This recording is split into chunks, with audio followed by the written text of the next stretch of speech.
everybody. Or should I say the whenever you decide to show up meeting? I said the hip, hop, the hippie, the hippie, hippie, hip, hip, hop, and you don't stop. The rocket to the bang, bang, boogie, say yup, yup, the boogie to the rhythm of the boogie, the beat. Now what the hell is to the twist, I'm ripping to the beat. I'm here, the groove, and my friends are gonna try to move your feet.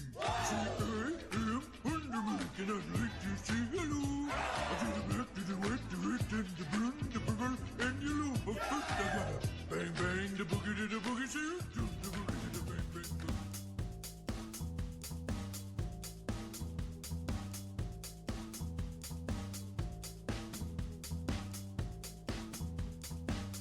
Hello.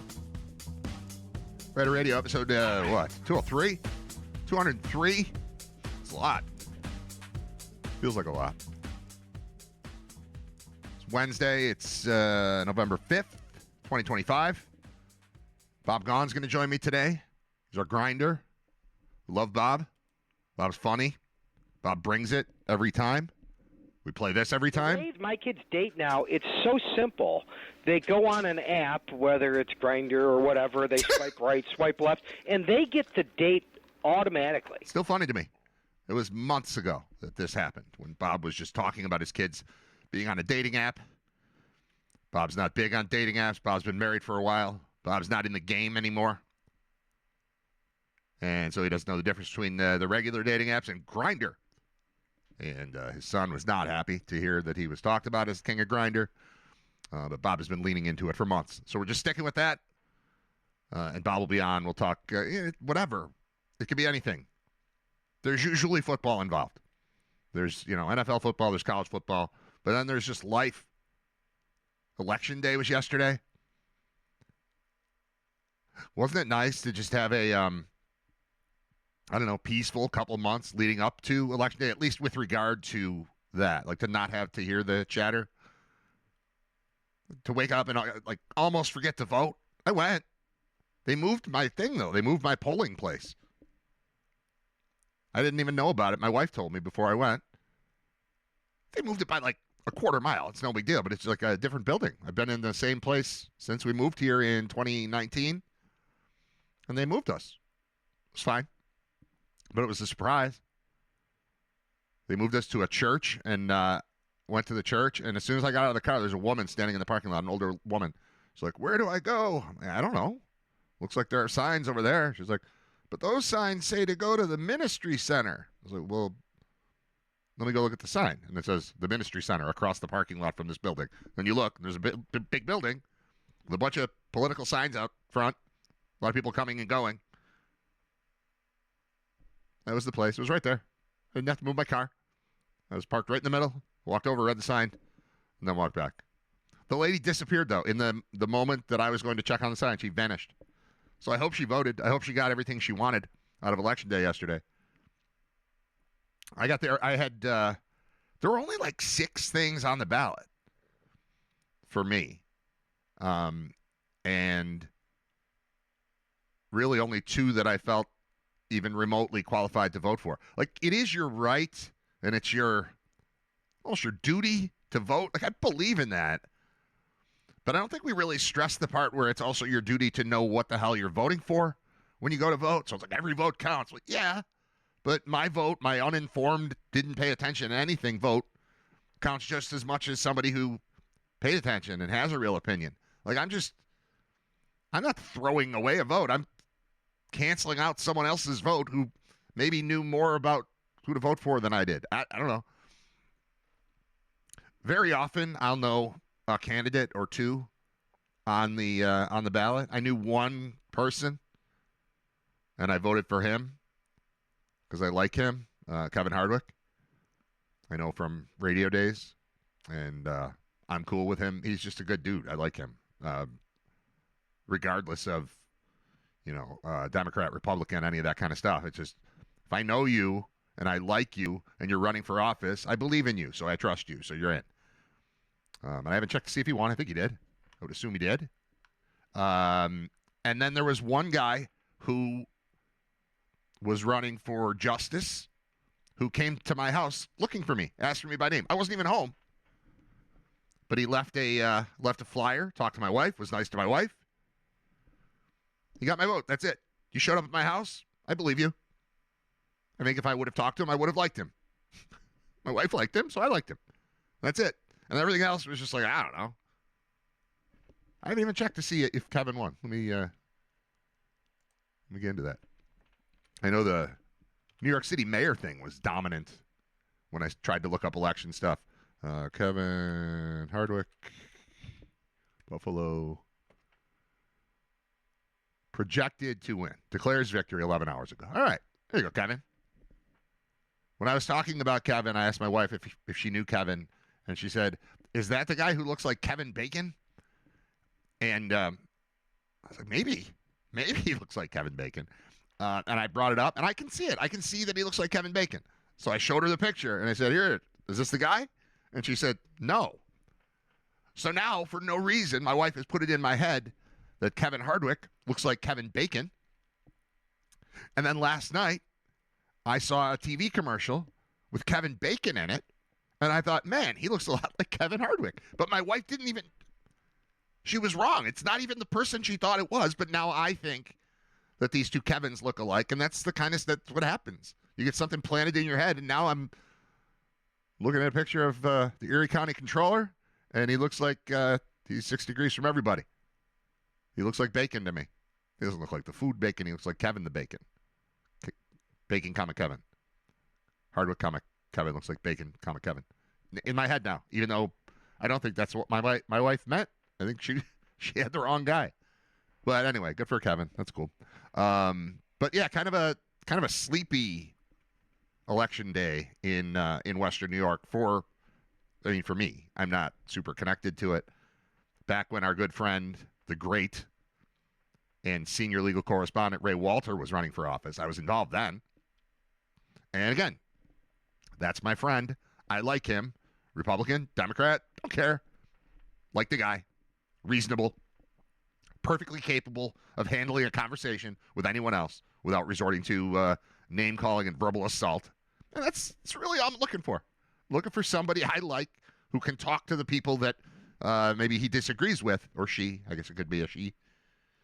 I want somebody intelligent, pleasant, and capable of having conversations with people who don't agree with them. That's Ray. He's great at it. That's Kevin. And then this other guy just showed up at my house. He gets my vote for that. And Chris something. McMillan? McMaster? McMichael? McMurray? Chris. I voted for him. I don't know if he won. Let's try that. Chris. Mc something. I don't know. Mc what? Western New York election. Justice. Chris. McMaster. Oh, that's the that's from the primary. He won dominant. He was dominant in the primary in June. Did he win yesterday? We're counting down to victory last night. Public official. How do you just find the results? Here we go. Election day results. Do I trust Yahoo? Yeah. Oh, here's another guy I know that ran.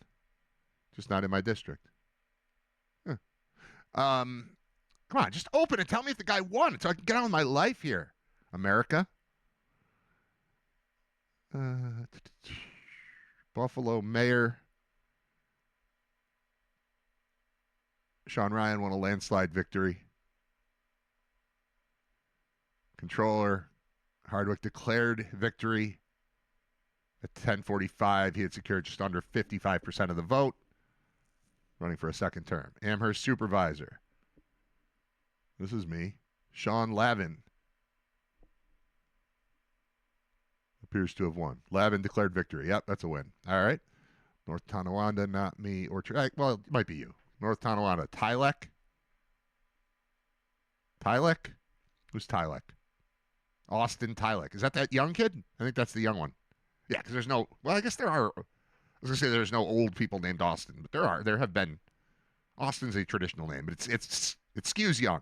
And I think that's the child mayor. And if it's not, I apologize. Orchard Park Supervisor, Joseph Liberti.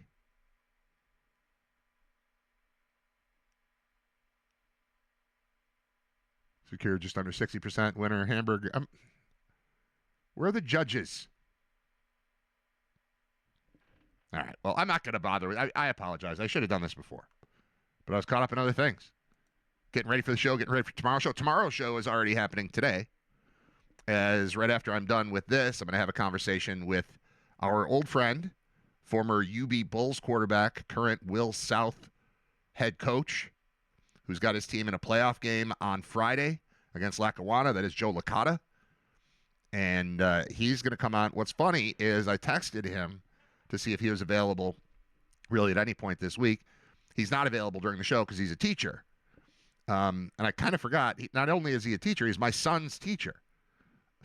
So, he can't come on between 11 and noon today because in theory, he would be teaching my son if my son wasn't home sick. My kid's been just sick and staying home constantly. There's always somebody. There's always an extra body laying around. They have found the solution. It does not take much vomit to keep you home from school. So they've gotten really good at late night and early morning sickness that allows my wife to say, yeah, okay, stay home. So that's what we got. So I won't get a chance to ask Joe Licata how my son did in health class today, despite the fact that he should be there. He won't be because he's here. But Joe will come on. I want to talk about his progress because it's just a cool story. I think about and talk about often my my affinity for coaching and helping run a baseball league, and it's because it's the one I played in. If it was any other one, it was just, the town where we happened to move, and then I showed up, and yeah, maybe I'd coach, but it wouldn't be the same thing. And I think for Joe, it's pretty similar. Joe, I first got to know when he was the high school quarterback at Will South, and I knew his dad through a mutual friend of ours. And I remember being at Baylor, actually. We were in Waco. We weren't at the university yet because we went to a nighttime, like a Friday Night Lights type of game. We're in Texas on a Friday. Like, yeah, let's go to a stadium and watch a high school game. And we did, and it was cool. But I remember we were walking in there, and that's when I found out that Joe had just set the Western New York passing record, whether it was yards or touchdowns or completion, whatever it was. He had done that. And next thing you know, he's the UB quarterback, and I got to know him over the course of his career. Got to know his family a lot better. Actually moved into the neighborhood where they live. They have since moved. Joe's parents lived a couple streets over from me when we moved here in 2019. So it's just like I like that whole family. They're fun. And then Joe being my kid's health teacher and potentially my kid's football coach makes it more interesting to me. And it's cool for him because it's where he played. Like his alma mater, he has become the head coach, and they're having a great deal of success. And Joe's just a good dude, so we're going to have him on. I'll talk to him today. It'll be on the show tomorrow. But their playoff game Friday against Lackawanna, winner goes to the championship game, the districts or sectionals or regionals or whatever they call it, at Highmark Stadium. It's the football equivalent of Super Sunday. Do they still do Super Sunday? Super Sunday was awesome. Mostly because my cousins were always playing in it. So whether it was, or my uncle, like it was Seneca or City Honors or whatever, back at the Odd, it was just an excuse to go inside the Odd, which was the best. I don't know if they do that. I've been to the football one. West Seneca East played West Seneca West several years ago. And John Fuller's, I don't know if it's his brother-in-law is or was a coach there, but we had access to a suite. Like I went with the Fullers and watched my high school team play, which is we were West Seneca East. Honestly, I don't remember who won the game, if it was East or West, but we've had a good string of West Seneca football players going to UB. Matt Myers, Sean Dolak, Evan Kazarzak. I might even be forgetting somebody, but over the last 10 years, there's pretty much been a West Seneca kid playing for UB. So I like that connection. And again, we'll talk to Joe today for tomorrow. All right, other things going on. I've only kind of sort of been following the YouTube TV versus ABC battle that's going on, but it's about to hit my house really, really hard. As I have been talking about consistently, my wife loves Grey's Anatomy more than anyone, more than More than Meredith Grey loves Grey's Anatomy. My wife, she's been there for more episodes than the woman whose name's slipping my mind right now. But you know who I mean. The woman. She's in old school and also has been in Grey's Anatomy for, we're coming up on 20 years here.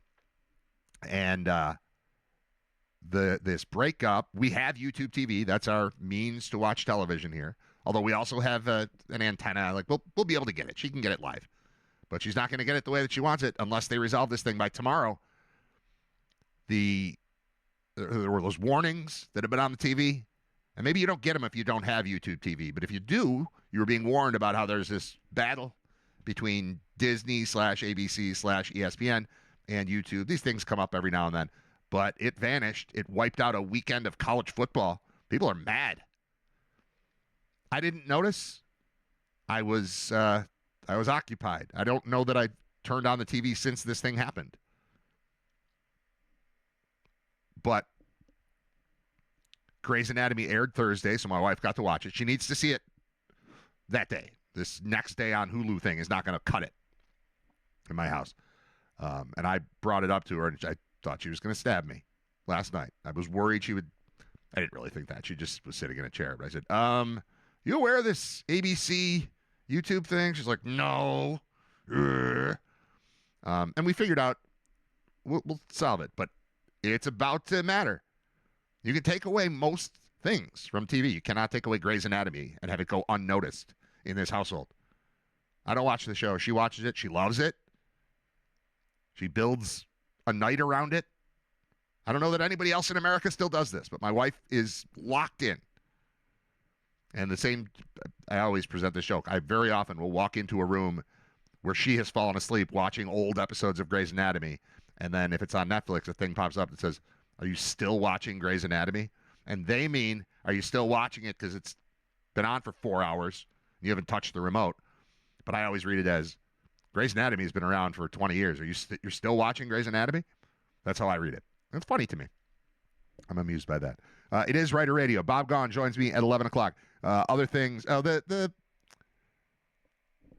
we supposed to care about who is the mayor of New York City? Because I feel like it's never had an impact on me before and probably won't have an impact on me now.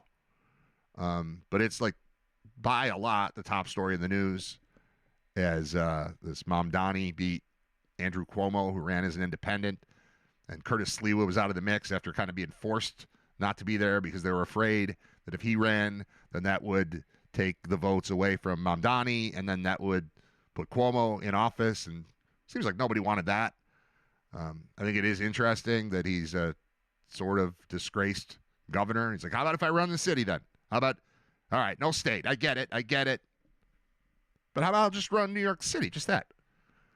So he loses. I don't know if that's good or bad.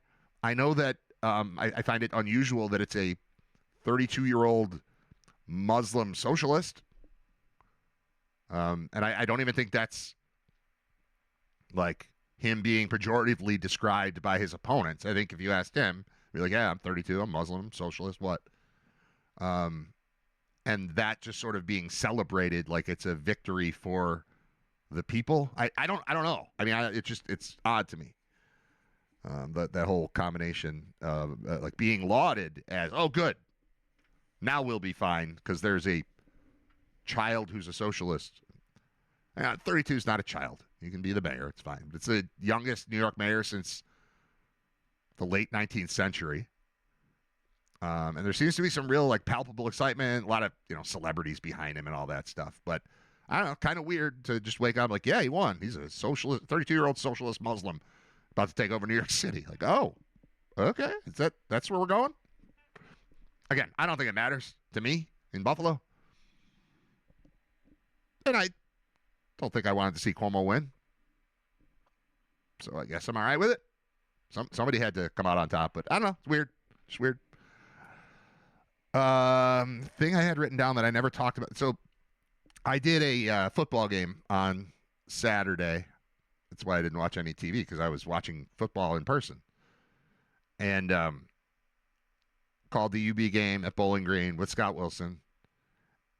And I had to prepare a lot more for that game than for like most games. Most games, I'm kind of the third wheel. I'm the host of the pregame show. I'm the host at halftime. I come on the postgame show. This time, with Paul out, and Paul will be back for our next game next Wednesday at Central Michigan. But with him out, I was the color guy. And so I prepared way more than I normally prepare. I had so much stuff ready to say. And there's only one thing that I never got a chance to talk about that I had written down that I forgot about. Here, what's nice, and this is how I've done things forever with radio. Best case scenario, I have a million things written down, and then I never look at them. Like, that's ideal. It's there if I need it, but I don't need it. And the show's over, and I go, oh, good. Moving on. We got through that one. It's weird doing a daily show, and I've been doing a daily show. I know it's only 203 episodes here, but I mean, that's a lot. 2 hours a day for 203 straight weekdays. It's a lot of talking. It's a lot of planning. It's a lot of stuff. But really, I mean, I've been doing this for a long, long time. Various radio stations and whatever, and that's always been the best for me, is if I'm over-prepared and then never use the stuff that I prepared. I only had one thing that I really wanted to mention, and it's that the person responsible for my least favorite play in the history of football was on the field the other day, and I was happy to see him lose.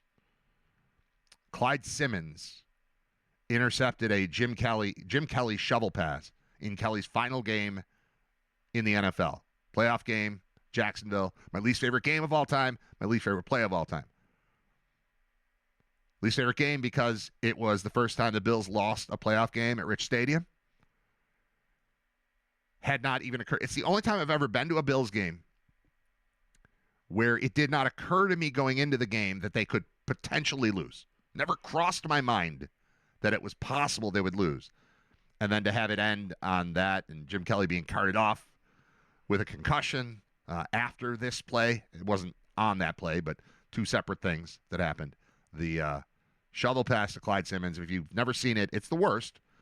Picture a defensive end coming through the line and then the quarterback tossing him the ball as he steps 2 yards into the end zone in a playoff game against a team that was in its second year in the NFL. It was horrible. And Clyde Simmons is the D-line coach for Bowling Green, and I never got a chance to talk about how much I dislike him for that play. So I saved it for the show. Now he doesn't have to hear about it because nobody at BG is listening to Writer Radio, to the best of my knowledge. At last check, our demographics do not extend into western Ohio, northwest Ohio, the Toledo area, the greater Toledo BG district. Get lost, Clyde Simmons. Stay in BG. I'm glad you lost. Why'd you have to take away Jim Kelly's last game? Why'd you have to take a win from us? That was supposed to be good. And it just ended. I was so mad. There were people there from Jacksonville. That was weird. At the time, it didn't even seem like they were a real team in the league. And then they just beat the Bills in the playoff game. Clyde Simmons. Screw you, Clyde Simmons. I'm crossing him off. I'm never saying his name again. That's it. All right, YouTube versus ABC. Mayor. Bob coming up. Quick timeout. We'll be right back. It's Writer Radio, taking you up until noon today and each and every day, Monday through Friday here, both on YouTube and Spotify live. No, wait, I'm not live on Spotify. I'm live on Mixlr. And then the podcast will be on Spotify. Although, with things being crazy and hectic and switching to video and a bunch of other stuff going on in the afternoon, like right after the show, including today, the podcasts have not been getting posted the way that I want the podcast posted. So there's going to be, hopefully it'll be today, all of them from this week. So episodes 201, 202, 203 will all show up. I'm not even positive if episode 200 is available as an audio podcast yet. I've got to do all that. I just haven't gotten to it, and I apologize for that. We're giving you the live thing.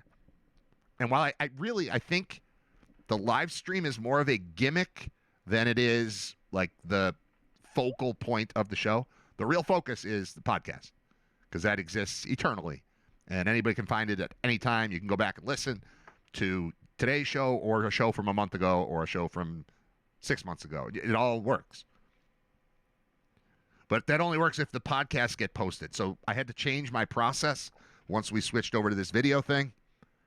And believe me, editing video is a lot lengthier, and it's not what I'm used to. I'm well versed in audio editing and have been forever. The video part, it's not difficult. It just takes longer. And then when you go to save it, you got to wait 45 minutes before it's done. It's rendering. Video rendering is it's an obstacle to getting things done quickly. It's fine. I'll get it worked out. I'll get in a rhythm. But the way the show has gone for the last several days, I knew the big 200th episode was going to be Friday, and also that I couldn't be here for it. So I spent much of Wednesday and Thursday getting the show ready for Friday, hoping it would work. It did. It aired while I was on a bus. But I have not yet edited that down. I don't even know if I have to edit it down. I've got to go back today plus the previous 3 episodes and get them all posted. And then we'll be back in the rhythm and everything will be fine. But that's where we stand. I'm a little behind. Again, one-man show. There's a lot. There's a lot to do to make it all nice and smooth. Timeout. And I'll be back in a few. Bob Gaughan joins me just after, or right around 11 o'clock as we continue with episode number 203 of Writer Radio. Stay tuned.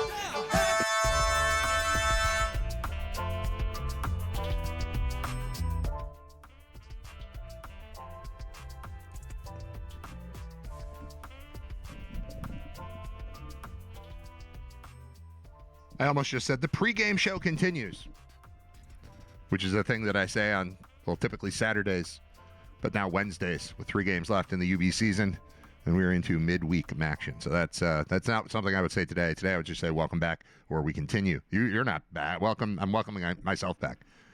Learned that very early on. Don't say welcome back. People didn't go anywhere. You did, right? I'm the one who left. I'm the one who turned off the feed and played you some songs. Yeah, we did hear Benny Mardones. Mardones? Do. From the weird pervy era of 70s soft rock into the night. Also found a job from our friends Talking Heads. And yes, with Hold On, which probably doesn't seem to fit, but my taste is somewhat eclectic. Kind of all over the place on music. That's why you're getting, hip-hop into metal into Kenny Rogers. It's just, sorry. So you signed up for, man, by showing up at Writer Radio. I get to play whatever music I want. I just can't play it while I'm speaking because I need to be able to eliminate it before posting it as a podcast, which I have not done for the last 3 episodes. So I have to go do that. I don't want YouTube getting mad at me. If I just leave the things up, the live stream, I just leave them up, then they just get banned. Like, you can't play this. You played all these songs with copyrights that don't belong to you. Yeah, I know. You can do that on the stream. You can't do that on the pod. The pod, which is the post stream. You can't publish someone else's music that they own. You can play it. It just has to go away after you play it. Can't allow someone to. I'm essentially helping someone to download a song that they don't own if I play it on my show and then issue that as a recording, or publish that as a recording. So I have to clean that stuff up so as not to get in trouble with the YouTube and Spotify gods. Because if they strike you down, you're dead, man. Then what? If you're not on YouTube, you're not on Spotify, then what are you? Then I'm just a guy in my basement talking to nobody. That's stupid. Can't have that. Saw a headline today. I would like you to just listen along and try to interpret this with me, because I don't know what it means. The headline, and it's a Buffalo News thing, and I'm not paying to read what the rest of it is, so we just have to speculate. I'm just going to read you the headline. You tell me what you think it means. Well, you don't tell me, but just think about what you think it means. You don't have to talk.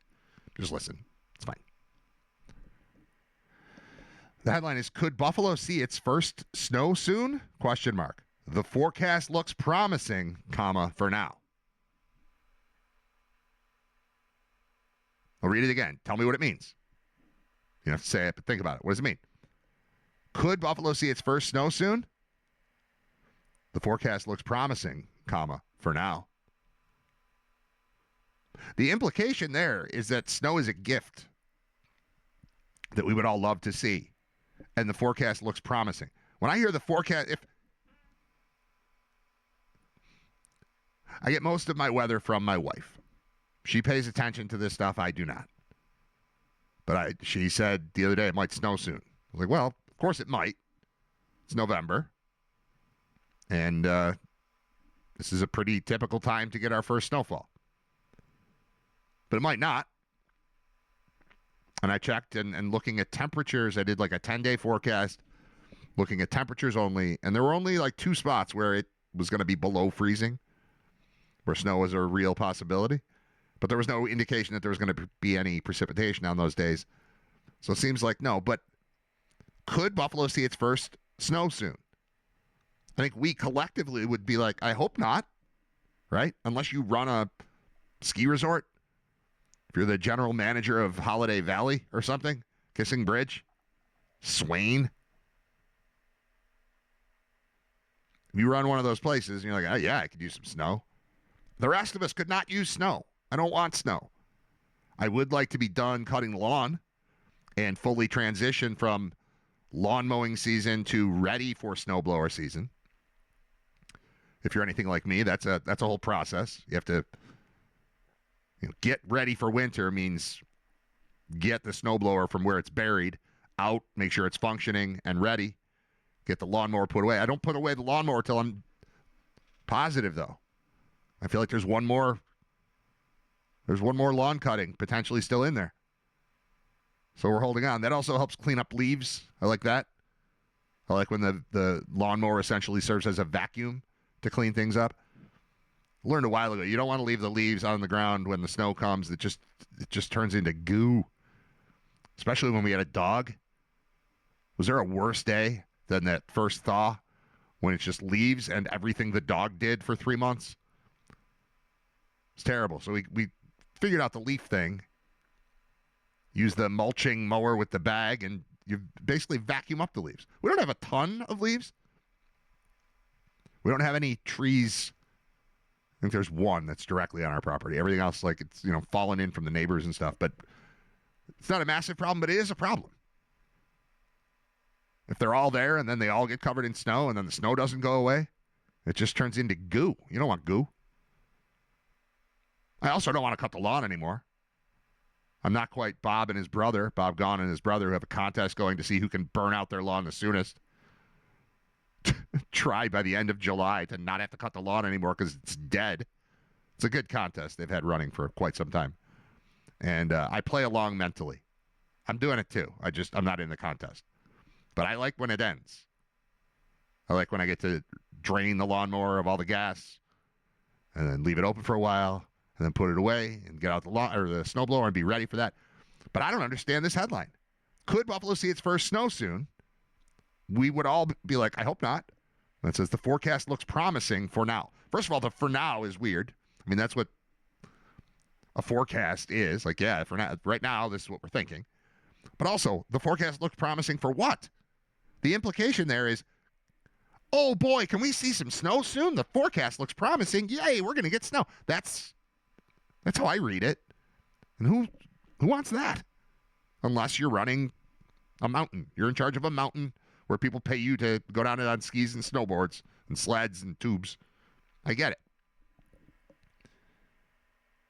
But what is if you ask me, are you following what I'm saying here? I know it sounds a little off, but it's the headline was off-putting to me. It was confusing, and it makes it sound like, look, if I say the forecast looks promising, that sounds like no snow, doesn't it? But the question asked right before it is snow coming? Looks promising for now, but I don't get it. I'm not opening the thing. I'm not reading the article because I can't. I'm not paying to read that article. I'm not paying to solve my confusion. I'm just saying that I don't think that was written very well. I don't like it. I don't have this phone hooked up. Bob's going to call any minute now, and I don't have the phone ready. So that's what you're seeing. See, phone. Connect there. Look at this. And this goes over here. Ow. Right there. And now when the phone rings, it'll be Bob. We'll play the little thing that talks about Grindr and then we'll move on. Got a phone call today. So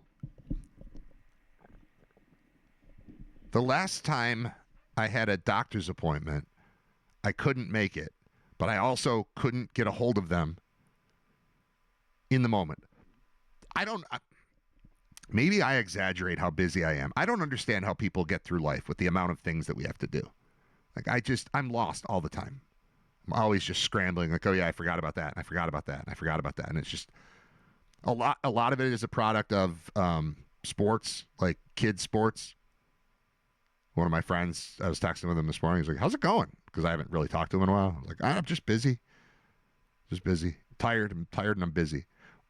But a big part of it is like, we've got 2 kids playing travel baseball in addition to a kid playing flag football, in addition to all 3 kids playing in the same basketball league. That one hasn't started yet. In addition to one of the kids playing in another basketball league and also trying out for his school team. If he makes his school team, we will at the same time have 2 travel baseball teams and a flag football team and 5 basketball teams all playing at the same time. I got 3 kids. And guess what? They all play at the same time in 3 different parts of Western New York. Like, that's just the way it's going to be. So I'm missing things. And then every day there's a fundraiser. I've got meat raffle tickets. I got to sell meat raffle tickets. Anybody want to go to a meat raffle? Let's do that on here. You guys want to go to a meat raffle? I've got tickets. Send me an email, bradwriter@gmail.com, if you're interested in tickets for a meat raffle, because I've got, I think, 30 of them, and I have not gotten to that because there's always something more pressing. But that thing is coming up 2 weeks from Friday, the 21st, and I don't even remember. I should get the details. I'm going to get the details. I'm going to share them with you. If you'd like to come out, this is in support of who? My youngest son's travel baseball team. Tickets are $15. I think it might be $100 for a table of 10.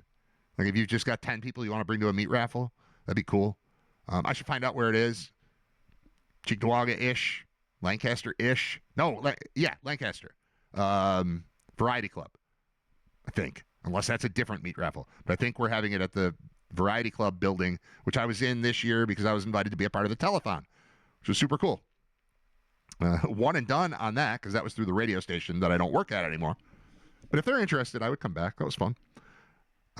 Meat raffle on 2 weeks from, it's the 21st, November 21st. It's a Friday night, probably 7 o'clock start, and I think it's at the Variety Club building in Lancaster. And if you're interested, please reach out because I can't just do this all the time. Like, we're busy enough with all the kids and all the stuff, and then it's like all the fundraising, but then some of the fundraising is events too. It's like we're selling squares for this and squares for that, and it works out great. It really offsets a lot of the cost, but dude, just a lot. Did I already miss a call here? I did not. Okay, cool. I do have a text from Joe Licata. I have a text from John Fuller. I have a text from Scott Wilson, but not a phone call from Bob Gahn, which is what I'm looking for. Here it comes. Here it comes. Look at that. Hold it up. Look, incoming, Bob Gahn. Oh, you'll see his number if I do that. No, you wouldn't. Yeah, it doesn't matter. All right.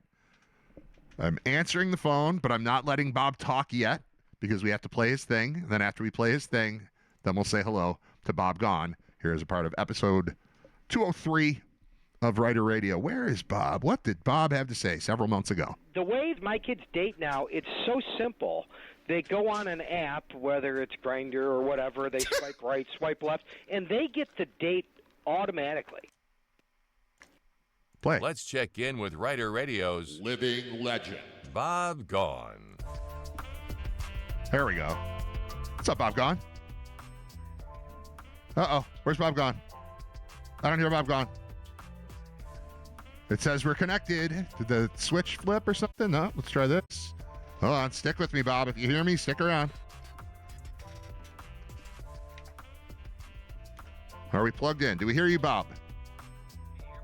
Oh, I sort of hear you. I don't know why it's so quiet. All right, I'm turning the music down. I'm turning my mic back up. And I'm going to ask you to say hello one more time. Say it again, Bob. Can you hear me now, Brad? I can hear you. I hear you. I think you're not going through. You're just coming through the speaker on the phone as opposed to running through the board. Oh, I think I got you now. There you are. Now I'm here. Now we got you. Now it's regular Bob. Regular Bob gone. Okay, good. Okay. Whew, that was rough, man. How are you? I'm doing great. You? Everything okay? I'm busy. I just feel very busy. But that's all right. Busy's good. There's a lot, man. There's just a lot to remember at all times. Every time I'm doing something, I think of something that I forgot to do, and it's adding up. It's driving me insane. Well, November is my busiest month. I don't know, and I don't think people that would realize, because you ask somebody that might be broadcasting, because I have football and basketball going on. It's the only month really that football and basketball are both going on at the same time. Yeah. So instead of having 4 or 5 games, you got like 9 or 10 games in the month of November. Yeah. So November is always my busiest month, and I don't think somebody outside, if you asked them, what do you think the busiest month for somebody that broadcasts games is? Nobody would say it's November. Right. But it is. It's actually November for us that do UB College football and basketball. Well, yeah, I forgot about that too. I'm doing PA for wrestling now too, so I've got that on Saturday for the first time this season. There's like 5 or 6 events total. It's not that much, but you add that into UB football, which still has 3 games left, plus potentially Detroit, plus potentially a bowl game. You add in the wrestling thing. I've got 2 kids playing travel baseball. I've got 1 playing flag football, and I've got 5 basketball teams about to start playing over the course of the next couple weeks. So yeah, a little busy, little rundown, and all of it requires obviously driving everywhere and preparing for things and thinking about things, but also selling squares and meat raffle tickets and all that, like all this fundraising stuff. It's just every day I feel like I have forgotten something that is very important to somebody else, but is just 17th on my priority list, Oh yeah, it's great, especially with the kids involved in Little League sports. It's awesome though. You're going to miss it. I'm telling you, you're going to miss it someday. Yeah, when it's gone. 8 or 9 teams at the same time, plus the UB stuff it's just a lot. I mean, I like sports. Yeah. I would rather be at a sporting event than anywhere else, just about every day. I got to mix in some concerts to keep me sane. But aside from like live music and live comedy, I like that too. I need those sports. I feel better. Like today, we don't have a game or even a practice. I'm just like, what's going on tonight? It's nothing. But then tomorrow we'll have 6 different things in 7 different places. Yeah. Did you vote yesterday? I did. You did. Yeah. So I've got an answer. We talked a little bit about politics last week. I've got the answer to make politics a lot better. All right. But it'll never happen. But you'll love it. Okay. Because what happened last night is they gerrymandered California. It's one of those problems I have with politics now is you go low, I'll go lower, Brad. That's the way it is, right? Absolutely, yep. So the Republicans gerrymander the state of Texas. So California, the Democrats say, okay, we're going to do the exact same thing in California. My answer would be there should be like a law that says you have to reverse gerrymander, which means that you have to any district that could be close to 50-50, you should make it that way. Therefore, I think the politicians would have to, have answers more to both sides. Because right now it's just, we don't even care what the other side thinks because everybody's gerrymandered their district, the majority of districts so much that you pretty much know who's going to win. But if you reverse gerrymandered and you made the districts close to 50-50, wouldn't the politicians have to work for everybody? I think it would make politics a lot more interesting than it is right now. That is a very simple solution in theory. I don't know where would you begin? Where would you begin to do it?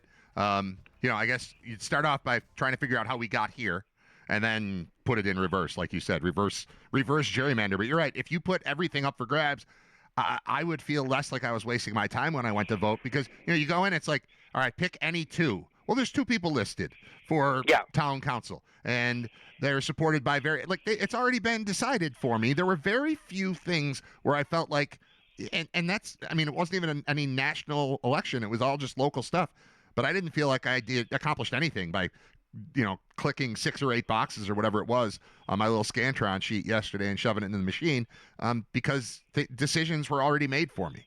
And that's frustrating. So, yeah, if everything was a coin toss and every district mattered, every vote mattered, I'd feel empowered. I'd feel like I mattered. I'd feel like I could have some impact on the outcome of the election. And right now I don't feel that way. Right, and again, in the sheriff's race, he ran opposed. Garcia ran unopposed, so I guess I wonder who's going to win. Right. But I think if you did that in every state, around the country, and then you wouldn't get the situation where you have, the state is 60-40 one way or the other.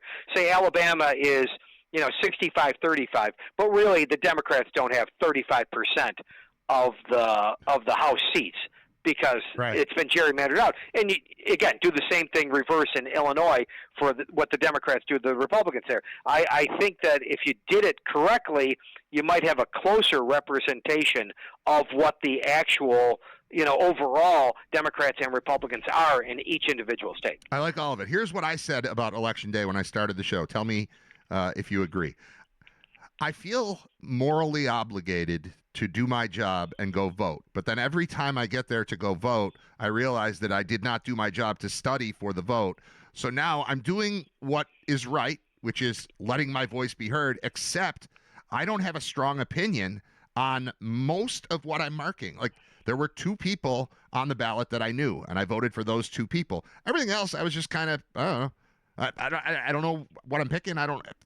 So if I don't educate myself on voting, should I vote? Like, what is the right thing to tell Americans to do? Is it get in there with a pen, or is it spend 6 months learning about? Because I'm not going to do it. I never do it. Nobody does it. I'm sure there are some people who do it, but nobody I know does it. And now I'm going to go vote and then act like I know what I'm doing. I don't know, man. I feel obligated to vote, but also every time I do it, I feel very unprepared for the process that I just signed up for. No, I totally agree, especially in things like locally, like school board or something like that. I should pretty much, do a little bit of work, but I'm like you. I don't do the work that should be done. Right. I feel bad about it. Right. Can I do 5 minutes of work? And I'll be like, next year, Brad, I'm going to do 5 minutes of work to actually try and figure it out. And then I'll be in there just like you, being like, I didn't do the 5 minutes of work. Right. I didn't even do 10 minutes. Right. So I don't know. It's bad, but you're absolutely right. That is a dilemma, and I think it was Larry David. The right to vote is a great thing until you figure out who's actually voting, and then you're like, these people maybe not. don't. Yeah, maybe we're going to give everybody the right to vote. These people don't even know what they're voting for. Right. And I hate that it's me. I'm part of that. I'm an example of that. I know. I'd love to complain about the other people not knowing what's going on, but I don't know what's going on yet. I still feel the obligation, and I still feel like I'm a better person if I go do it, even though they don't need my vote. Nobody needs me. Ugh. What else is going on, man? Well, the Bills didn't make any trades at the trade deadline after playing a perfect game against Kansas City. Here's my problem about the perfect game. I don't know if you look at it the same way. Josh Allen had the highest completion percentage of his career. Yep. Patrick Mahomes had the lowest completion percentage of his career. Those are facts. Yep. In the game. And it was still a game at the end. There was still a Hail Mary that could have gone down, right? Yeah.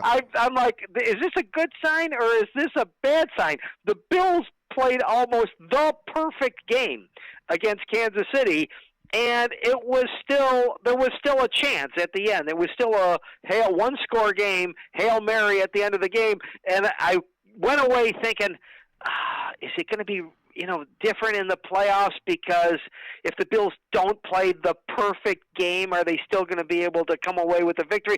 So, in spite of the fact they played the perfect game, I found it like my kids went, "Boy, you're really Debbie Downer here." Yeah. Because they played the perfect game, and somehow you were able to spin it to be upset about it.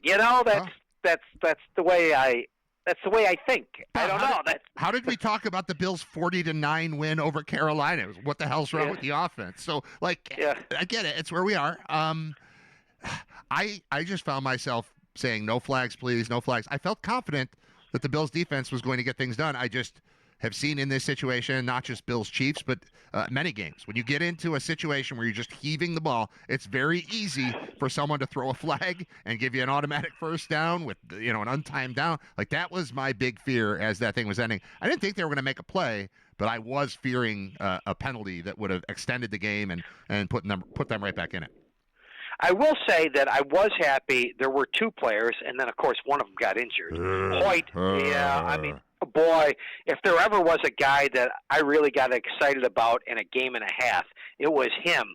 The way they used him, and I'm not sure if they're going to be able to duplicate that with someone else.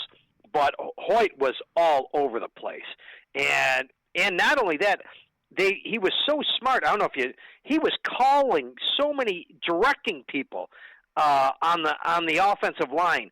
I really was excited about him, and of course we can't have nice things in this town because then he goes away. Now they might be able to do the same thing with Dorian Williams. Dorian Williams was next to him, so I'm somewhat hopeful that they might try and take Hoyt's place with Dorian Williams and maybe do some of the same things, because the combination of Hoyt and Dorian Williams kind of screwed up Patrick Mahomes because one was able to, cause havoc, and the other was able to run him down.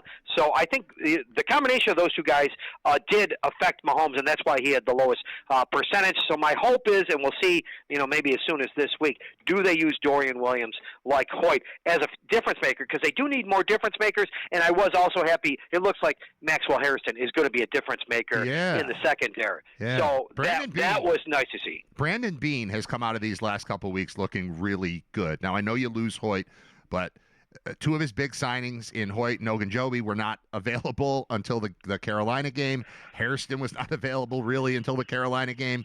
Bosa, we'll cross our fingers here, but we're in week 9, 10, and Bosa's been effective. He's not a dominant superstar, unbelievable take over the game player, but he's been very good and a very big part of it. And I think Beane looks really good. He was right about fixing the defense, coming at you in waves. We've been wondering what's up with the D. Well, they were missing most of their new players until 5 minutes ago, and then you lose one of them. But I think he had the right idea, and I think we're seeing something there that should give us a little bit of confidence in Beane, a little bit more maybe than we had, because this is what we saw against Kansas City was his vision of the defense, and it looked great.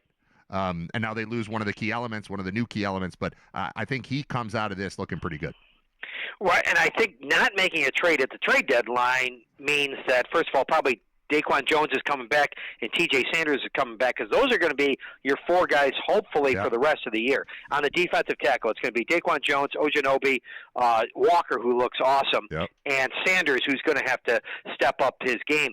So I thought they would go out and at least get a Harrison Phillips or something, bring in there as an extra person at the defensive tackle, given the fact that you lost Hoyt and Ed Oliver. They didn't do that. So I think those are they're confident in those four guys. I hope they're right. Yeah. Those are the four guys on your defensive tackle, and they better be able to do it just like Hoyt and Oliver were able to do it. One of them's got to step up. Might be Walker. Walker's looked really good to me. He's been a find as a fourth round pick. He's massive. I've appreciated him. Either they're confident that they can get it done here, or they just couldn't find a deal. That's a possibility too. A lot of teams are looking for a lot of the same things. I know there was talk about the Bills maybe being in on some of those receivers. I don't know. I don't see Shaheed or Jacoby Myers being like the difference maker that suddenly turns this into an A-plus passing game receiver-wise. I think they like what they've got. I think they like spreading it out. I think, the model more than the, I have a star receiver thing. The model is more what the Patriots did for years. I know they had Moss. I know they had Gronk. But, generally speaking, they just had a wave of guys that were all kind of the same. What the Saints did when they first became a prominent offense with Drew Brees, and they just had 5 of the same dude at receiver, and you didn't know where it was going. I think they're okay with that. I think, stressing the tight ends and using Kincaid, who's finally starting to look like he's worth the pick that they laid out on him a couple of years back. I think they're okay with it. I don't think Jacoby Myers was going to turn this into a different offense. Do you? No, I don't. But I think the other thing, or coming back from injury, I think this must mean that Palmer is going to be coming back from injury soon. The guy that I think is screwing things up that is Keon Coleman. From what everybody's saying, like teams are just going one-on-one with him, and they're not worried about anything. I think you need to replace Keon. If you replace Keon Coleman with Palmer in there more often, and Coleman's not playing that high percentage of snaps that he's had to play since Palmer has gone out, maybe this offense looks different at receiver. So, again, coming back from injury, I think not making a trade means that I think Daquan Jones, I think that TJ Sanders, and Josh Palmer are going to be coming back soon. Mm-hmm. The fact that he didn't make a trade at those two positions. Yeah, I don't see Coleman as worthless. I just don't see him as a number one option in the offense. No one could. So how much does where he was drafted, how he was acquired, lead into the amount of playing time that he's getting? Because I think he is useful. He's a red zone target. He's a big body. He's winning, contested catches. He's done that over the last year and a half on occasion, here and there. And that can be useful when you need 7 points or you need a big first down on 3rd and 13 or whatever it is. I think he can be a part of it, but reliance upon him as just like, all right, well, my number one receiver is Keon Coleman. That's just not happening. That's just not real. No, and the percentage of snaps he's playing, I think, is too high. Another guy that could come back, and he has, let's face it, he hasn't done as much as Gabe Davis. If Gabe Davis could be healthy by the playoffs, and you had Gabe Davis out there, and Gabe Davis just brought, and even though people were disappointed in what Gabe Davis brought his last year with Buffalo, but if he brought what he did, even his last year in Buffalo, it's more than Coleman is giving you right now. Yeah, I'm a massive Gabe Davis fan, way more than most people are. I just think, that last year he was banged up and didn't really talk about it much, and I understood why they let him go, because you can't just pay everybody when it comes time for that second contract. But the fact that he's back, they respect him. The team respects him. He likes it here. He's been a massive part of massive games for the Bills, and if they can get him back. And there was news last week that he was back to practicing or back to something. They had moved him from one place to another. So I don't know if it's that 2-week window, and maybe we find out that he's good to go this week. I don't know, but I'd love to see him back on the field for the Bills for sure. Absolutely. Hey, two more things before we go. One, Nick Saban had a very interesting thing to say about the ever-changing college football, and that was he talked about Lane Kiffin because maybe going to LSU, and he said, 5 years ago, Lane Kiffin should have walked on his hands and knees to go from Oxford, Mississippi to Baton Rouge. But now, why? I don't know that LSU is a better job. And what I think he was saying is there's so much pressure at an LSU and Penn State now. If you don't make the playoff, you're gone. Whereas there's money is money. Would you care if you got, $1 million from Ole Miss, or you got $1 million from Indiana, or you got $1 million from LSU? You really don't care now, because the Vandy quarterback's making over $2.5 million. So maybe there is more money to give out at LSU, and maybe you have more depth. But they have a lot of money to give out at Ole Miss.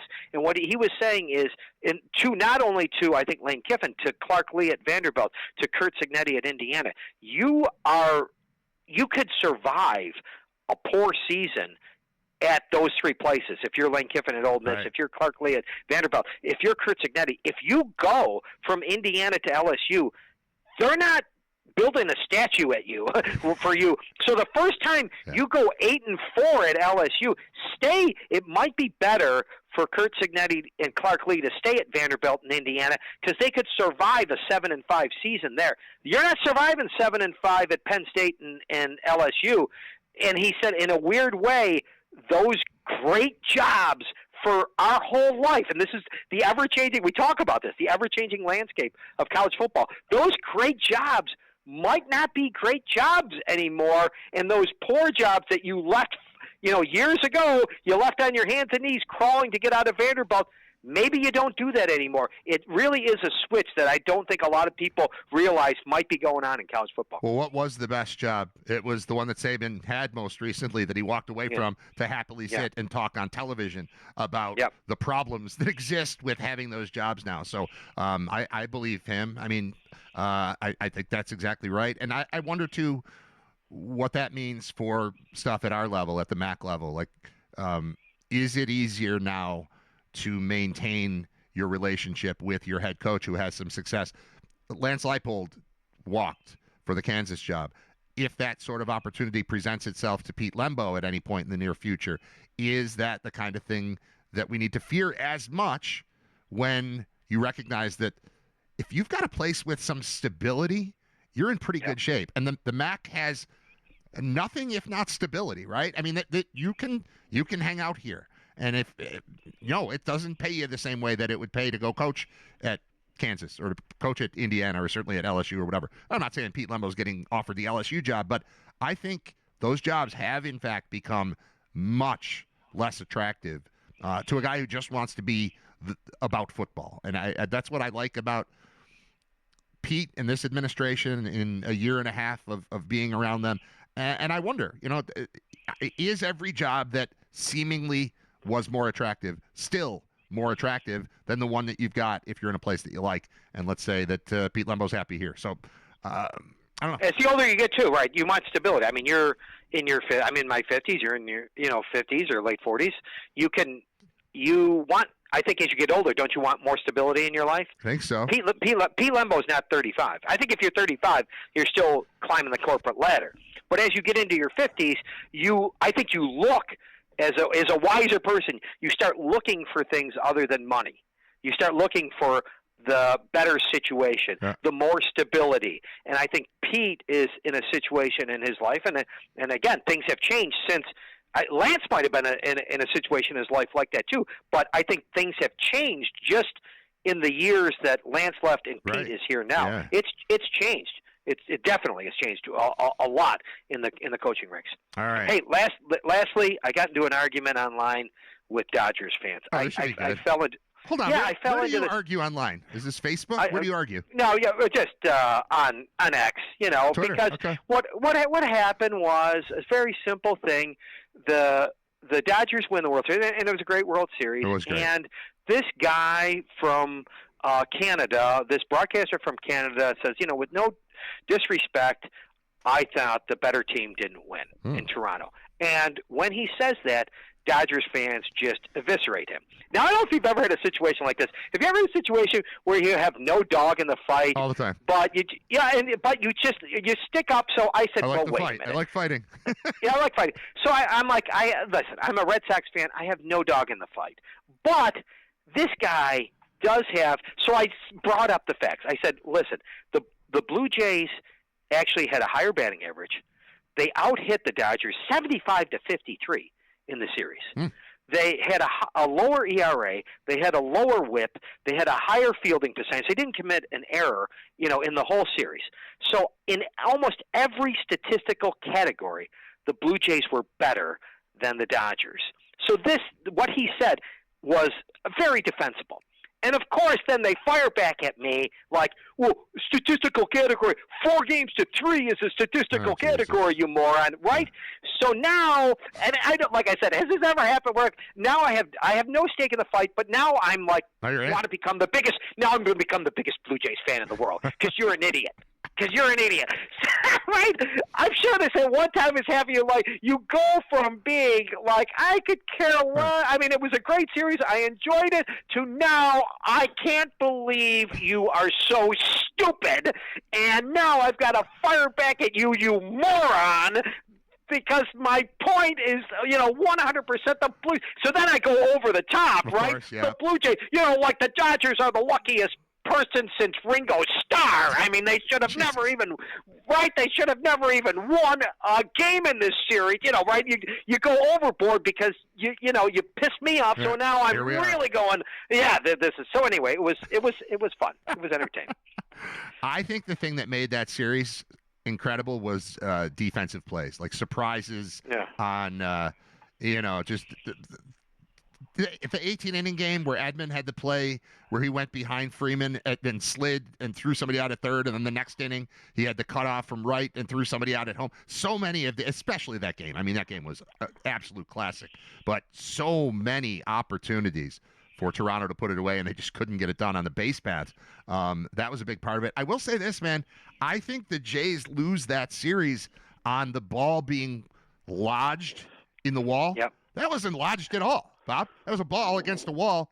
And I don't know what an umpire is supposed to do in that situation other than just cross his arms and look out there and be like, I'm not stopping this for you. That's not wedge. We have situations in Little League where the ball it disappears, or you're playing at Wrigley and it's in the ivy and I can't find it and it's really going to hold me up. The ball was sitting right there. He totally could have gone to get the ball and he just stopped. And I think the game is decided on that. I think the series is decided on that. Yeah, well, not only that, another just stupid stat. In the ninth inning, Vlad comes up, and you know how baseball now is all analytics. It's about ball, the miles per hour off the bat, the launch angle. Velo. Apparently, yes. Well, apparently in the ninth inning, Vlad hits a ball that at the miles per hour off the bat and at the launch angle, there were 6 balls in Major League Baseball. His was the 6th in Major League Baseball hit with that exact miles per hour and launch angle. 4 of them went for home runs, and his goes to the warning track. Yeah. So it's just, again, something. But that's the way sports is. And listen, and that's what I think this guy's point was sometimes the best team doesn't always win, but that's what happened. I felt that's what happened or at least I got one Dodgers fan to at least give me the nuance. It's nuance. Well, I don't think they were the best team, but I think they played better. So the team that played better didn't win, but I think the Dodgers were actually a better team because they weren't able to play 100% and still win. It was kind of a nuanced argument. It got to. Well, the Dodgers also had a bunch of $150 million pitchers to throw at things. That helped quite a bit, where the Jays didn't quite have that. Well, that's what I thought. Oh, yeah. As a manager, I thought Schneider was awesome. Yeah. He had to use his whole thing, and they're like, Dave Roberts was awesome. I said, yeah, it was awesome. You know, Brad, not everybody can write down Ohtani's name correctly at the top of the line. You know, you can't always write down. You have to spell Freeman and Betts. You have to Yeah, spell, you know. Oh, it's hard. Yamamoto's probably hard to spell. At least the first couple times. Yamamoto's hard. It's hard to spell, but he was able to spell those names correctly. Yeah. Sure, I'm sorry, Schneider was the better manager. And then he's got 2 Hernandez. That's tough to keep track of, Teoscar and Kike. So it can be a little rough. All right, thanks, man. We'll talk to you next week. You got it. All Thanks, right. Brad. There is Bob Gone. I'm Brad Ryder. It's Ryder Radio, episode 203. 203. Yeah, 203. All right. Cool. We're going to take a break. We'll be right back. It's 11:30 in the a.m. We're almost done already. We just started, and it's almost done. Why? Why does it go so fast? Everything goes so fast. All right, what do you want to hear? What did you say? You wanted to hear Bruno? Did you say Bruno Mars? No, I'm just kidding. We could. I do like that song. I play Runaway Baby a lot. You like Bruno Mars? I like Bruno Mars. Julian Lennon? I've had this one saved for a while. I haven't played it. Howard Jones? Power Station? Some like it hot and some sweat when the heat is on. Kendrick Lamar? House of Pain? Ghetto Boys? Digital Underground? Nah. Social Distortion? Space Hog? STP? Violent Femmes? Chicago? Clint Holmes? Harry Nilsson? Focus? Hocus Pocus by Focus. Oh, yeah. My guy. Jason Isbell? Joe Cocker? Jim Croce? Jim Croce? Jim Croce.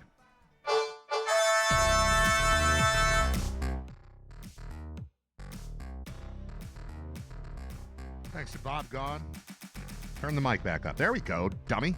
Thanks to Bob Gone for joining me. Got a text that said Bob is incredible. I said he's the absolute best. He comes out throwing 100 miles per hour every single time. That's Bob. All right, so I mentioned Clyde Simmons at some point in the show. Clyde Simmons is currently a defensive line coach for the Bowling Green Falcons, who we saw in person. I saw in person on Saturday. Called the game with Scott Wilson. And never got a chance to mention how much I hate Clyde Simmons and the play that is my least favorite play in NFL history, because it was the first sign that there was a possibility that, hey, maybe the Jaguars aren't just going to go away. It's a December 28th, 1996 wild card playoff game. The Bills are the Bills. The Jaguars are in their second year in football. They wear teal. It's gross. In this, they're wearing mostly white with a little teal mixed in. Teal and black. They look fine. But at the time, it's like a joke of a franchise. They seemed like a XFL team, if XFL even existed then. Probably not. No, not yet. But it seemed fake. Their uniform, they're gross. That's not a real Jaguars. Spotted. What, your colors are spotted? Ugh. So anyway, went to that game with a bunch of friends. We were just going to the, I don't know, it was like the welcome party to the playoffs. It was a wild card game at Rich Stadium. There's zero chance, in my mind, that anything but a Bills victory was a possible outcome. And then this was the play that changed that. Now, I found the play, so I'm going to show it on the YouTube version here. We'll probably even have announcers on it, too. I think we will. It's ABC game. The Bills are up 7-0 in the first quarter, and they just got the ball back. And the first play was like 12-yard pass to Quinn Early. He gets it out near the sideline, and they're at about the 20. I pictured this at like the 2. Like Clyde Simmons got the ball and just stepped right through the line and scored. It was not. It's a 20-yard return. I had a text from our friend John Fuller, who thanked me for helping him complete today's Immaculate Grid. Immaculate Grid is a game playable in every sport: baseball, basketball, football, hockey. There might even be soccer. There might be WNBA. But you try to match things up. Like pick a player that played for the Browns and the Colts, and then pick a player that's 3 across, 3 down, and you got to find somebody that's a match in each spot. If you're not familiar, it's definitely fun. I don't do it every day. I forget about it for months at a time, and then I'll play it for a couple days in a row, then I'll forget about it. But John said, hey, thanks for helping me, because one of the things was somebody from the Jaguars with an interception, and he put in Clyde Simmons, who only 0.7% of people chose for that spot. I looked it up. Simmons had three interceptions in his NFL career regular season, and then 1 in the playoffs, and here it is. We're going to do it with the audio. It's longer than I remembered, but it was painful. The Bills were up 7-0. They got the ball back, and I was like, uh-oh, 7-7, what? They end up losing the game. Mike Hollis, who would eventually kick for the Bills, kicked the game-winning field goal in that game. We're not going to do the whole game, but like everything else, it's just available online. I was able to find this play. I haven't seen this in forever because I was picturing it much shorter, but we're going to take a look. I zipped through it real quick and found, I think it's the next play to be run here. We'll do it with audio. Killed that. And the key for Jim Kelly on offense is Seisman to have the talking. ability to step up Hey, there's into Ruben the Brown. line. That's what the guys in the middle are doing. Ken Hall, See Ruben Ken Brown. Hall, Look at these guys. Ruben, Yeah. look at that. They're just there. See Look at that? that. There's no right here. Yeah, There's Ruben. this big pocket for him to step Here we go. into. Kelly with another shovel pass, and this one is picked off. Intercepted by Clyde Simmons. Touchdown.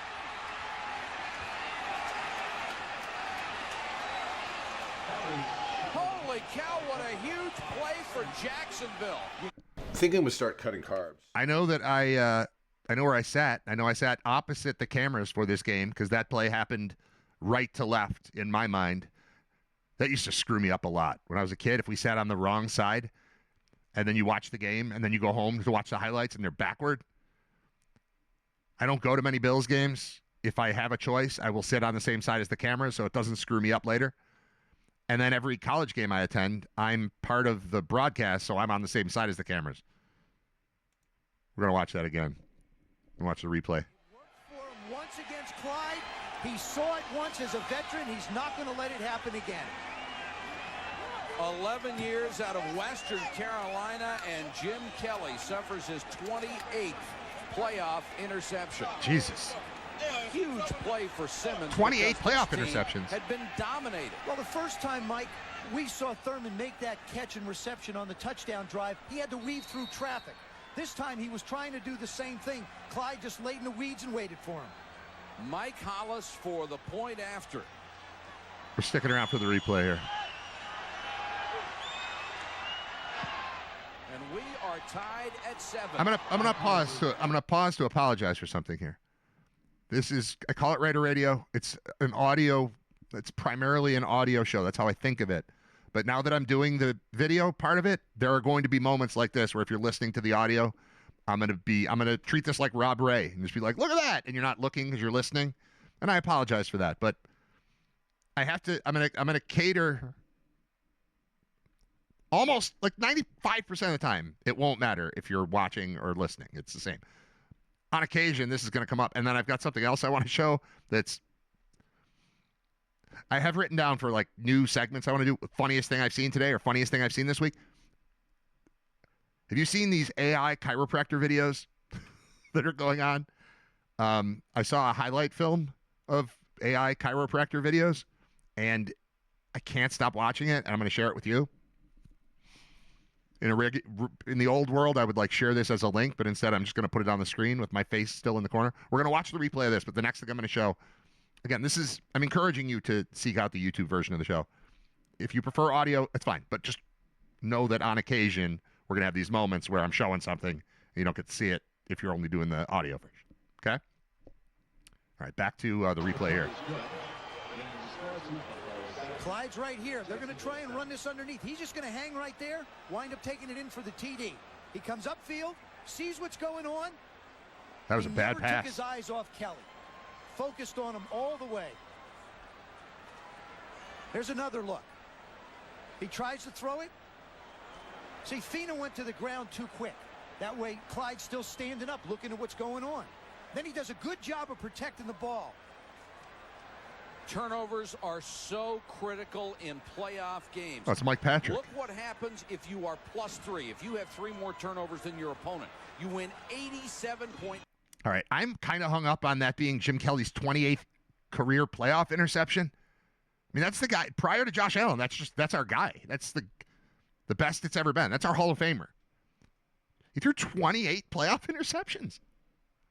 I mean, I know things didn't go well in a couple of the Super Bowls, but oh my God, most playoff interceptions NFL career. I don't think I'm gonna like this. Let's see what happens here. That's okay. Tom Brady's in first. That's good. And then Favre, and then Kelly, and then Roethlisberger. These are Hall of Fame players. You got to throw a lot of playoff passes to get picked off 40 times. And that's what Brady did from 2000 to 2022. I can make this bigger. Hold on. Make this bigger. Oh, I can't move it over, though. Nah, that didn't work. Oh, wait. What if I shrink it like that? And move it over. Get rid of this ad. Then you can see it. Look at that. I can put it right on the screen. Leaders. I mean, these are all Hall of Fame players. But 28, that was a shocking number to hear. Until I see that Brady's got 40. But he played in a lot more games, too. All right, so 28. Now I just want to look up Kelly's sorry, I got to do this now. But I'll let you see on the screen while I'm doing it. So this is better. All right, so I want Kelly's playoff stats. And then we're going to look at Josh real quick to see if this is even a conversation that we should be having at all. Like, who's the greatest quarterback in the history of the franchise? I think there are probably still some holdouts who are like, I don't know, man. Kelly won 4 AFC championship games. Well, 3. They accomplished more from a winning standpoint, from a being on TV in the playoff standpoint. All right, this is regular season. I don't want that. I want passing, playoffs. All right. Let's just do touchdowns and interceptions and see where we sit. 21 touchdowns, 28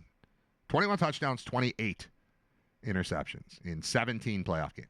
28 interceptions in 17 playoff games. Oof. All right. So 21 and 28 is the number there. We're going to try this. The current quarterback, his name is Josh Allen. That's him. Let's take a look at his playoff situation. Sorry, I'm doing this live on the air, but you're interested, right? 28 interceptions for Kelly in the playoffs. All right, where am I looking? Career playoffs. Okay, I don't need game logs. I just need his overall. Maybe game logs will just show the total at the bottom. Because these numbers are very good. These are the numbers that led to Bob calling into the show at some point, talking about how he's already the best losing playoff quarterback in the history of the sport. They really not have it as just a career playoffs starts. There we go. Playoffs. Where are his numbers? Why can't I find this? It's harder to do when I'm talking too. If I would just shut up and do it, it'd be fine, but that would be boring for the listening only audience. I don't want to do that. Josh has been in 13 playoff games. 1, 2, 3, 4, 5, 6, 7 wins, 6 losses. 4 losses to the Chiefs, 1 to the Texans, and 1 to the Bengals. The rest have been wins. Beating the Colts, Ravens, Patriots, Dolphins, Steelers, Broncos, Ravens. Where are the interceptions? Josh Allen overview. Let's just try that. This is, I think, where we started. More pages. Comebacks. Game logs. I don't need game logs. Just overall starts, playoffs. Like, why is it not there? Why isn't that one working?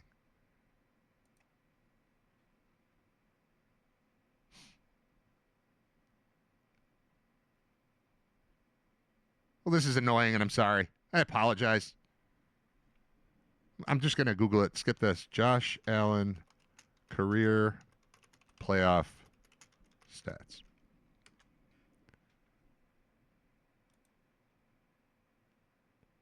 Uh, 25 touchdowns, 4 interceptions. It's better. It's the number I just saw. I don't know if that includes rushing touchdowns. It probably does. Through 5 there, 9 there. No, this is passing touchdowns. He's thrown 25 touchdown passes and 4 interceptions compared to 21 touchdown passes and 28 interceptions for Kelly in a lot more games. Yeah, Josh is better. I love everything Jim Kelly did for the Bills, but their best quarterback is playing for them right now, which I didn't want to, like, I'm not trying to pick on Jim Kelly. I just hated that one play. I didn't know it was his 28th interception in the playoffs. Radiohead is back on tour. I can shut that thing. Hold on. Twitch. That. Okay, now we reopen this. Now I get into this Radiohead thing. Radiohead had not played a live show since 2017, or maybe 2018. Would have been 2018. And they played last night in Spain. They played 25 songs the night before or the day before. They did a sound check with 28 songs. I looked at the set list. I don't know. I had one opportunity to see Radiohead ever. And they're not my favorite, but I like them. Like, they're cool and interesting, and I would like to see them. Except when they came to Buffalo. Does anyone know? You got to just play along at home. You can't just reach out and answer the question. But do you know the last time, at least to my knowledge, that Radiohead played Buffalo? It was they opened for REM at the Odd it was REM's Monster Tour, which was that orange rock album that people didn't love. I loved. But it was kind of the peak of REM as a touring rock arena type of band. They made an album specifically, at least it felt, to be a arena rock band. And then they played a bunch of their old stuff too, but they played at the Odd. I was in college at the time. I came back. My buddy Sean lived at like off campus. He was going to Canisius at the time. And I went to his house. We took the train down to the show and intentionally skipped Radiohead. I don't skip bands intentionally, but I did because I hated Radiohead at the time. Now, what I was not aware of is that they had put out a new album that blew away their previous album. I liked Creep just like everybody else. That was my first exposure to the band Radiohead. And I bought the album immediately, Pablo Honey, and it was trash. It was a terrible album. I mean, this is evidenced by the fact that they never play anything from it ever. I don't think. Maybe there's some secret, like, kind of album cut that gets mixed in, but I looked at the 25 songs. I didn't recognize anything from that first album. What I did not know is that their second album, The Bends, which is great, was already out. So I missed seeing Radiohead on the Bends tour. They became better as time went on and weirder and more confusing and more interesting and more fun. but they were getting there with the bends, and I skipped them on purpose because I was mad at them for their first album sucking. And now here we are. That was 1994 or 5. It was at the Odd, so it's before 96. It's 94 or 5 that they played. And I don't think they've been to Buffalo since. And they're back on tour, but it's Europe. It's a European tour. There's no talk whatsoever of an American tour. I mean, there are rumblings, but nothing to indicate it. There was some hint that they might play Coachella or Coachella, as you probably should pronounce it, or Coachella. It's probably the right way to say it. But they say they're not doing that. But this is on my radar. Radiohead being back on tour is on my radar. Looking at the set list, it was awesome. It was all the crazy stuff. And 25 songs of it. They had like a 6 or 7 song encore in Madrid last night. Headline, Radiohead remind the world why we need them at Transcendent Reunion Show. Radiohead unveil new merch line ahead of European comeback tour kicking off. Their Eras tour, Radiohead play career-spanning set in first concert since 2018. So it's 2018 is the last time they played. Radiohead review, hail to a band at the peak of its powers. Radiohead returns for first show since 2018. Every song from opening night in Madrid. Set list. Now I need to look and see when that Buffalo show was. Radiohead, I'm going to tell you, Radiohead, Buffalo. And I think we're going to get one result. And it is, they played Darien Lake. I didn't know about that. All right, September 95 is the REM show. So REM headlines, Radiohead opens at the Odd in the final year of the Odd's existence. They came back in August of 96 at Darien Lake, also on the Benz tour. I didn't go. But yeah, set list only 9 songs. Bones, yes. Just, yes. High and Dry, yes. Creep, yes. Anyone can play guitar, yes. Fake Plastic Trees, Lucky, Street Spirit, My Iron Lung. That's an awesome 9-song set that I skipped on purpose. That was stupid. I apologize, Radiohead. Tom York, come back. Come back. That's my fault. I misunderstood. I thought you were going to be bad like you were on your first album. You weren't. You were good. I'm sure. September 29th, 95. I didn't regret it immediately. I was proud of my decision to say, screw these people who stole $14.99 from me or $13.99, or maybe I got it from a record club. I don't even know. But you couldn't do me wrong and then expect me to come see your band. And you did me wrong, Radiohead, back then. Bad album. Everything after that, great. And now they're back on tour. In Europe. What was the other thing I wanted to read? It was a pile of headlines. Hold on, let me see. We're just about out of time here. But there was one specific, and now we're going to do the thing where the screen locks up. Having one of those kind of days. Oh, here we go. This is what it was about.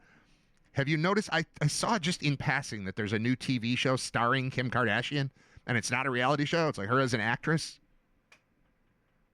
I just want to read you. I didn't see the show. It's called All's Fair. Here are the 4 headlines on my screen right now about the TV show called All's Fair, which clearly just debuted somewhere. I don't know what network. Hulu? Looks like Hulu. All right. These are the headlines. Crime Against Television. Critics slam new Ryan Murphy legal drama starring Kim Kardashian. That's from Forbes. CNN says All's Fair is getting vicious reviews. Is it bad enough to be a camp classic? Yahoo says Kim Kardashian is a terrible actress, and for the good of humanity, she should quit trying. That seems harsh. And then All's Fair review, Kim Kardashian's divorce drama is fascinatingly, existentially terrible. Now, I haven't seen the show yet, but I kind of want to watch it now.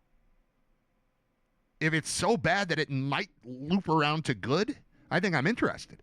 I'm going to read this Yahoo one. Kim Kardashian is a terrible actress, and for the good of humanity, she should quit trying. This is from 1 hour ago by Nina Starner. I don't know if it's a real person. I don't trust anything online anymore, but I do want to see what comes out of this. All right. It says it's a 5-minute read. Against the advice of my better angels, I decided to check out Ryan Murphy's new Hulu show, All's Fair, which dropped its first 3 episodes November 4th. Immediately, I had questions. Hey, Dad, I gotta come clean about something. It's my new car. Sorry, that was an ad. It was some woman talking to her dad who's Santa Claus. It's a Hyundai ad featuring Santa Claus. All right. What is Teyana Taylor doing here, and why did her team make her do this? Why is Sarah Paulson talking in a bizarre, booming accent I can only describe as transatlantic adjacent? Is that E from Entourage? Yes, it is Kevin Connolly. Also, why are we still pretending Kim Kardashian can act? Kardashian is many things. She's a shapewear maven, an original reality TV star. Honestly, one could call her a reality TV pioneer. She is not, however, an actress. Her character is without question the protagonist, even though the ensemble cast includes luminaries like Niecy Nash Betts, Glenn Close, Naomi Watts, and the aforementioned Paulson. That protagonist, the absurdly named Allura Grant, works at the female-led divorce firm Grant Ronson & Green, which helps women get away from their horrible, cheating, and openly vile future ex-husbands. After being overlooked by male colleagues, Allura and her fellow lawyers and collaborators, played by Watts, Close, and Nash Betts, start their own firm where women respect or represent women, which is, I guess, a nice idea. To say Kardashian is out of her depth on this show is to be kind. Watts, Close, and Nash Betts, alongside supporting players like Ed O'Neill, that's Al Bundy, as Dina's loving husband. Who's Dina? Tell me Ed O'Neill plays... No, she's Allura. Who's Dina? Dina is Glenn Close. All right, Ed O'Neill and Glenn Close are married. That makes sense. All right, flashback to a conversation from over the weekend. When watching The Natural, was anyone else, and I was 9 when that movie came out, anyone else perplexed by any decision that Robert Redford was making between Glenn Close and Kim Basinger? Because that seemed weird then, and it seemed even weirder when we were talking about The Natural on our bus trip to Bowling Green the other day. Who wrote that? Who made that it was a tough call. I mean, it doesn't help that we would go on to see Glenn Close boiling rabbits in Fatal Attraction, but Kim Basinger. 1984 Kim Basinger versus 1984 Glenn Close? What are we talking about? Who wins Robert Redford? Who wins Roy Hobbs there? I mean, come on. All right, more on this out of her depth. All right, alongside supporting players like Ed O'Neill as Dina's loving husband and Paulson as rival lawyer Carrington Lane, they also struggle with the show's script, which isn't good, and its trajectory, which is abjectly silly. I need people like Murphy, to stop pretending, though, that Kardashian is an actress. She's not. That's the whole article. She's not an actress. You know the actress that stars in the show? Not an actress. And that's the opinion of Nina Starner at Yahoo. Harsh. Tough but fair, I think. Even just watching a commercial, it's like, wait, is that a regular show and Kim Kardashian's at the middle of it? That seems weird. I'll check it out. I think I have Hulu. I'll do that. All right. I'm done for today, I think, right? What else is open on the screen? Radiohead, I can close. It's Guy Fawkes Day. V for Vendetta. Probably worth watching that movie again. I haven't seen it in a while. I remember loving it, and I don't know that I've watched it more than twice ever. But today is November 5th. Remember the 5th of November, that whole thing? That's today. And it is Guy Fawkes Day, also known as the Gunpowder Plot. It's still celebrated. The conspiracy of Roman Catholics to blow up Parliament and King James I, his queen, and his eldest son on November 5th, 1605. The leader of the plot was Robert Catesby, together with 4 co-conspirators, Thomas Winter, Thomas Percy, John Wright, and Guy Fawkes. There were zealous Roman Catholics angered by James's refusal to grant more religious toleration to Catholics. Toleration? That seems like a made-up word. Like it should just be tolerance. But maybe toleration. They apparently hoped that the confusion would follow the murder of the king, his ministers, and the members of Parliament would provide an opportunity for the English Catholics to take over the country.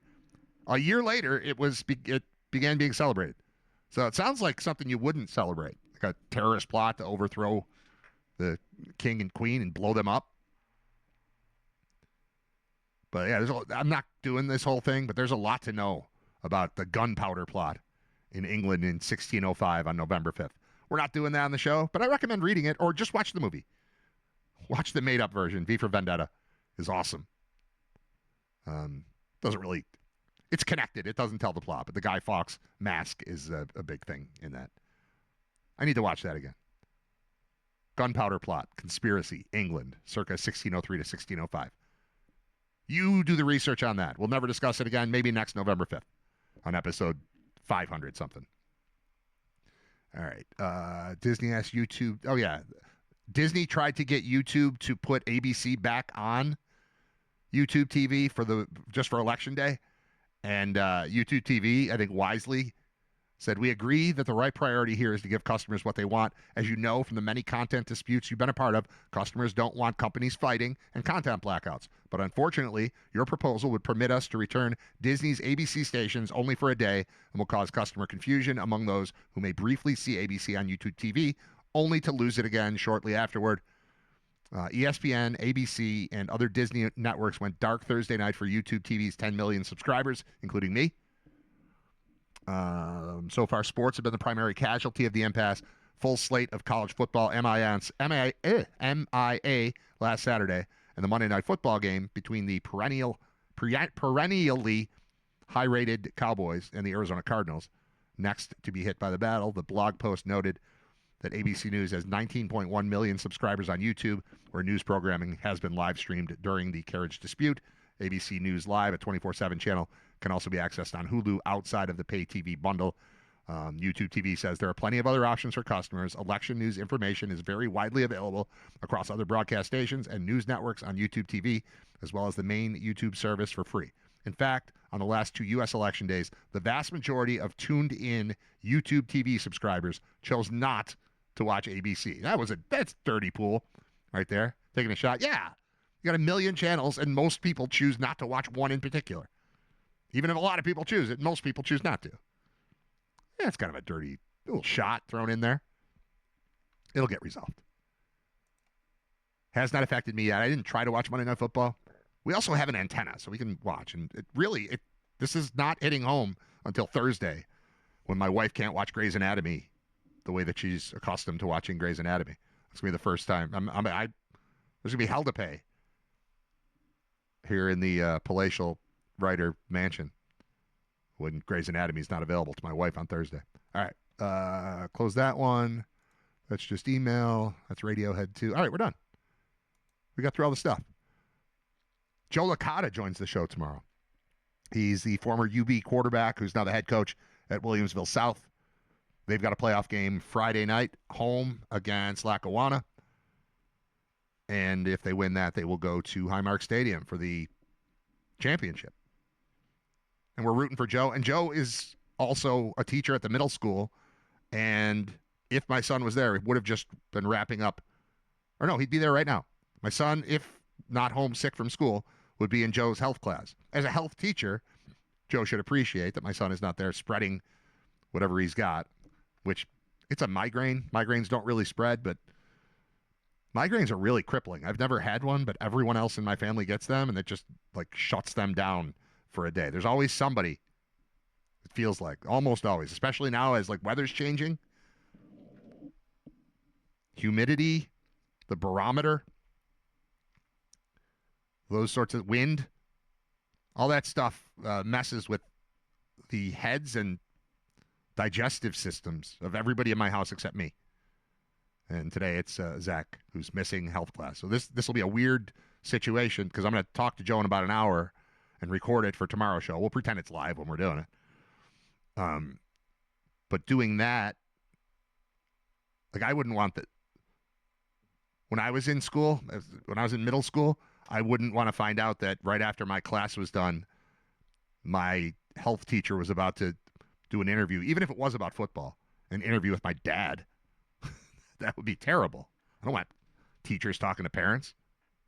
Let's keep those things separate, right? But we're going to mess with it because I think of Joe as a football guy and a coach more than a health teacher. But after I booked him to come on the show, I was like, wait a minute. Is my kid in your class? And the answer is yeah, he is. All right, so we'll talk to Joe tomorrow, among other things, as we hit you with episode 204 on Thursday the 6th. That's it for today. I'll play a song and then get out of here.